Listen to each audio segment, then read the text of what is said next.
Adani ports नुआ record Sri Lanka रे Colombo porter विकास पई अदानी ग्रुप अमेरिकार फंडिंग को अस्वीकार करता बेले Adani port and SEZ limited loading क्षेत्र में नुआ रेकर्ड करिछि। निजर सोशल मीडिया प्लेटफॉर्म एक्स रे कंपनी कहिछि एपीएससी जेड 2020 और 2021 रे निजे करथिबा रेकॉर्ड को पछरे पकाई दैछि। कंपनी कहिछि धामरा पोर्टर BB3 रे 20,586 मेट्रिक टन एचआर कोयला लोड करिबारे सक्षम होइछि। या सहित कंपनी 2020 और 2021 रेकॉर्ड को पछरे पकाई दैछि। या सहित कंपनी गोटे दिन में 21 लोडेड रैक गोटे BCN और 13टी अनलोडिंग रैक सह 35टी रैक मैनेज करिबारे सक्षम होइछि।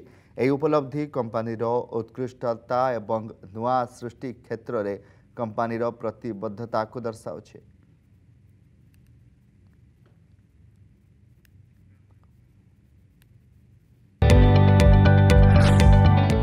जदि आपंक आम भिडी भल लगा तेब आम चैनल को लाइक शेयर और सब्सक्राइब करने को जमा भी भूलु नहीं।